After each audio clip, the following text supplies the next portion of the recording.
Canada Justin Trudeau. For months now, Canada's Prime Minister Justin Trudeau has been asked variations of the same question. Will you step down?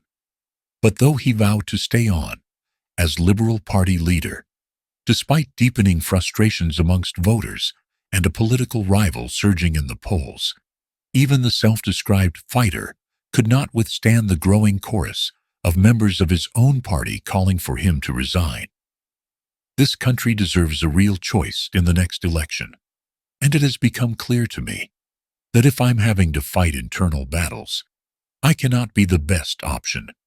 In that election, Trudeau conceded on Monday, announcing his resignation in front of Rideau Cottage, his official residence for most of the last decade.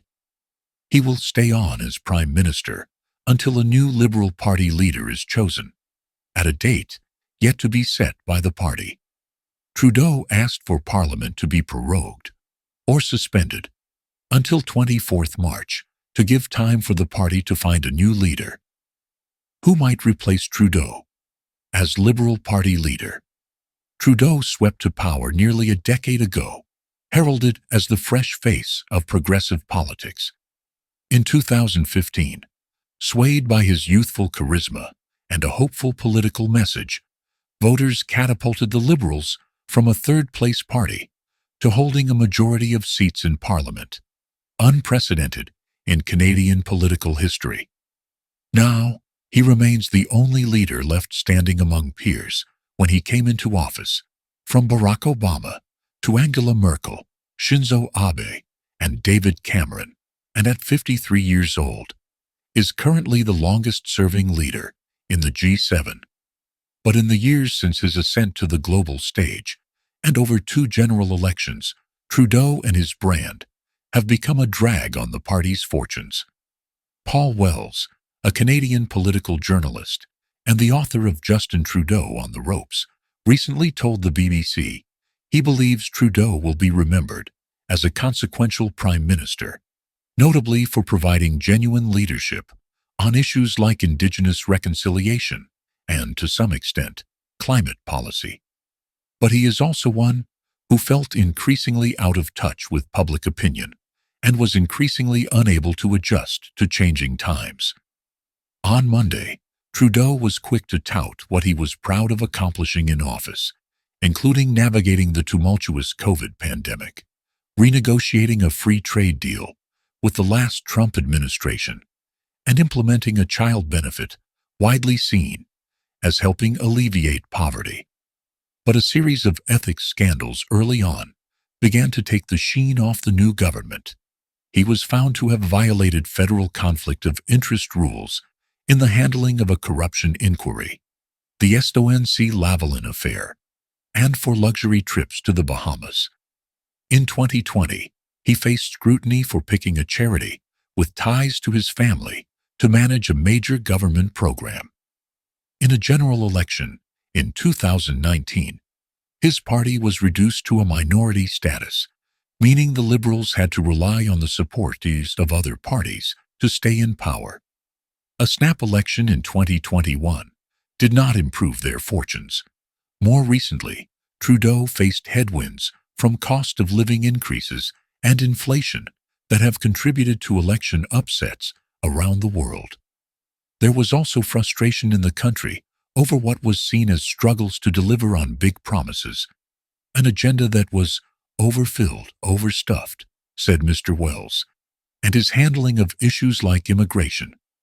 Late last year, the Liberals backtracked on ambitious immigration targets over concerns the issue was mismanaged, significantly cutting back, on the number of newcomers allowed in Canada. He also sometimes handed his opponents easy political wins, including when it came to light that he had worn black and brown face before holding office. Justin Trudeau's resignation speech in full. What happens next for Canada? After more than 9 years in power, he's among Canada's longest-serving prime ministers, and there is a general sense of fatigue and frustration with his government. So, the writing was on the wall. Advertisement, a series of political blows, made it clear Trudeau's days were numbered.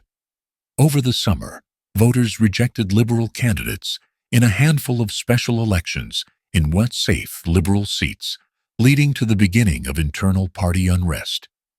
He had become an increasingly polarizing figure for the electorate, with Trudeau saying on Monday, "It's time for a reset and for the temperature to come down in Canadian politics." Andrew Perez, a principal at Perez Strategies, said it will be a challenge now for the Liberals to distance themselves from the Trudeau brand. That was a major aspect of their success, but that worked until it didn't, the Liberal strategist told the BBC. Public opinion polls for the Liberals had reached new depths in recent weeks, and attempts to change course with cabinet shuffles and tax breaks failed to make a dent. A survey conducted over the holidays by the Angus Reid Institute suggested the lowest level of support for the party in their tracking, dating back to 2014. Polls suggest the Conservatives, led by Pierre Poilievre, a 45-year-old career politician with a talent for a sharp campaign catchphrase, would win an election handily if it were held today. The next election must be held by October, although both Poilievre and Jagmeet Singh, leader of Canada's New Democratic Party, have said they will seek to send Canadians to the polls as soon as Parliament is back in March.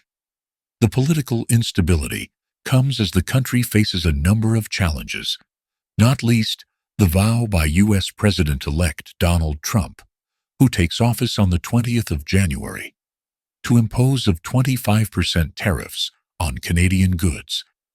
Yet still, up until the very end, Trudeau seemed determined to hang on, citing his desire to face Poilievre, his ideological opposite, in the polls.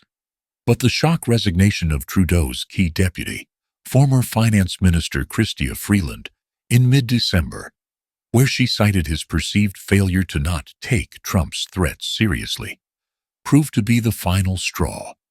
Members of his own party began to make it publicly clear they no longer supported his leadership. And with that, the last domino fell.